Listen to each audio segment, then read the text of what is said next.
రాష్ట్రంలో కూటమి ప్రభుత్వం డబుల్ ఇంజన్ సర్కారు దానికి పేరుకు తగ్గట్టుగానే డబల్ మోసానికి పాల్పడతా ఉంది. చంద్రబాబు నాయుడు గారు, లోకేష్ నాయుడు గారు, పవన్ కళ్యాణ్ నాయుడు గారు ముగ్గురు కూడా చాలా పెద్ద ఎత్తున నిరుద్యోగులకు వాగ్దానం చేశారు. ఒక్కొక్క నిరుద్యోగిని మేమంతా కూడా యువతను ఉపాధిలోకి మేము భాగస్వాములు చేస్తాం, ఇన్ని కోట్ల రూపాయల డబ్బులు ఖర్చు అవుతా ఉంది, వాటిని సక్రమంగా యూటిలైజ్ చేస్తే నిరుద్యోగులకు ఉపాధి కల్పించవచ్చని చెప్పి పవన్ కళ్యాణ్ గారు చెప్పారు. యువగలం పాదయాత్రలో మీరు అధైర్యపడాల్సినటువంటి అవసరం లేదు, మేము 20 లక్షల ఉద్యోగాలు 5 సంవత్సరాల్లో క్రియేట్ చేస్తామని చెప్పి లోకేష్ బాబు గారు చెప్పారు. తర్వాత అందరికంటే మించి బాగా చెప్పగలిగినటువంటి ఒక విజనరీగా ఉన్నటువంటి చంద్రబాబు నాయుడు గారు నిరుద్యోగ యువత భవిష్యత్తే మా భవిష్యత్ అని చెప్పి ఆయన చెప్పాడు. వారితో పాటు వాలంటీర్లకు సంబంధించి ఉగాది పండగ రోజు చెప్తా ఉన్నా, మీకందరికీ తీపి కబురు చెప్తా ఉన్నా, షడ్రుచులు దాంతోపాటు తీపి కూడా ఇస్తున్నా అని చెప్పి ప్రకటించి మీకు 5,000 రూపాయలు జీతం సరిపోదు, 10,000 రూపాయలు ఇస్తానని చెప్పి వాగ్దానం చేశాడు. కానీ అజాల గుజాల కొడుకు పేరు సోమలింగడు అని చెప్పి ఇచ్చిన ఏ ఒక్క వాగ్దానం కూడా నెరవేరినటువంటి పరిస్థితి ఒకవైపున కొనసాగుతూ ఉంటే, అందులో బేవరీస్లో పనిచేసే వాళ్ళు నిరుద్యోగులు, మరొక వైపున రేచర్ బియ్యంలో పనిచేస్తున్నటువంటి వారు నిరుద్యోగులుగా, ఇతరేతర రంగాల్లో పనిచేసే వాళ్ళందరినీ కూడా ఉన్నటువంటి అవుట్ సోర్సింగ్ కాంట్రాక్ట్ ఉద్యోగులు కూడా బయటికి పంపించేటువంటి పరిస్థితి ఈరోజు కూటమి ప్రభుత్వంలో నెలకొంది. పైగా ఇప్పుడు ఈరోజు ఈ యొక్క అఖిల భారత యువజన సమాఖ్య నేతృత్వంలో నిరుద్యోగ రణబేరీ కార్యక్రమం చేస్తూ ఉంటే, ఇప్పుడే లోకేష్ బాబు గారు చాలా గొప్పగా ప్రకటించాడు. 2 సంవత్సరాల కాలంగా చెప్పిన అంశాన్ని రేపు ఉగాది పండుగ రోజు నాటికి తీవ్రమైనటువంటి కసరత్తు చేసి ఉద్యోగాలంతా ఇస్తారంట. అంటే ఈ 2 సంవత్సరాల్లో తీవ్ర కసరత్తు చేయలేదా? 8 లక్షల ఉద్యోగాల గురించి ఆలోచన చేయలేదా? అంటే మీరు కూడా మీ తండ్రి గారు చెప్పారుగా, ఆ ఉగాది పండుగ రోజు షడ్రుచులని, రేపు వచ్చే ఉగాదికి కూడా ఇదేనేమో. సంక్రాంతి పోయింది, శివరాత్రి పోయింది, ఉగాదులు 2 ఉగాదులు పోయినాయి, మళ్ళీ ఉగాదులు. మాకు ఉగాదులు వస్తూ ఉన్నాయి, మా వెలుగులు ఉషస్సులు ఏమాత్రం కూడా రానటువంటి పరిస్థితి, నిరుద్యోగ సైన్యం పెరిగిపోతుంది. కూటమి ప్రభుత్వ అధికారంలోకి వచ్చే కూర్చోబెట్టి పైన తానేసి మీకు 3,000 నిరుద్యోగ వృత్తి ఇస్తామని చెప్పారు. ఇచ్చారా?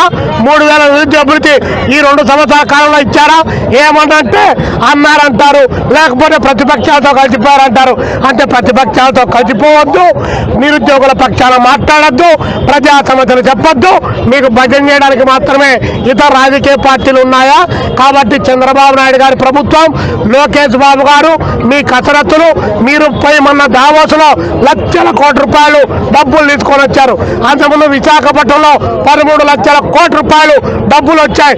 మరి ఇన్ని లక్షల కోట్ల ఉద్యోగాలకు ఆ డబ్బులు వస్తా అంటే, పరిశ్రమలు పెడతా అంటే, మరి నిరుద్యోగ సమస్య ఎందుకు పెరిగిపోతా ఉంది? మీరేం నరేంద్ర మోడీ గారి దగ్గర నుంచి అరువు తెచ్చుకున్నారా?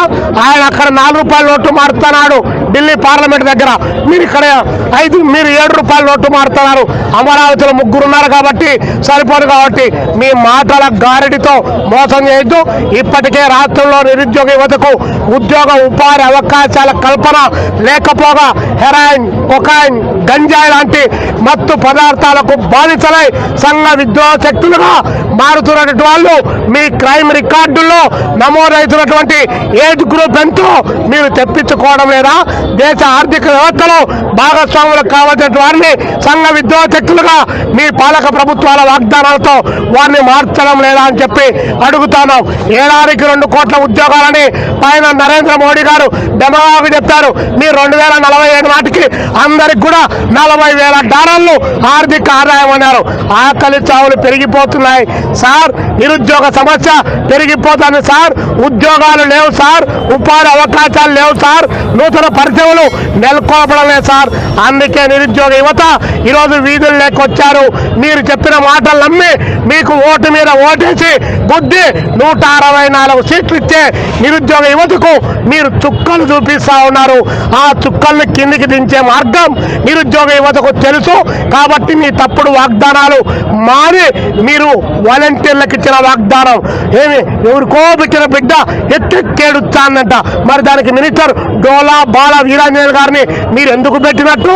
మీరు 5,000 సరిపోరు, 10,000 కావాలని మీ నిమ్మల రామానాయుడు రెడ్డి గారు ఎందుకు ప్రకటించినట్టు, మీరు ఉగాది పండుగ రోజు అక్కడెక్కడో ప్రకాశం జిల్లా కనిగిరిలో మీరు ఎందుకు చెప్పినట్టు, మళ్ళీ పత్తికొండకు పోయి చెప్పిన మాట మళ్ళీ ఎందుకు చెప్పినట్టు?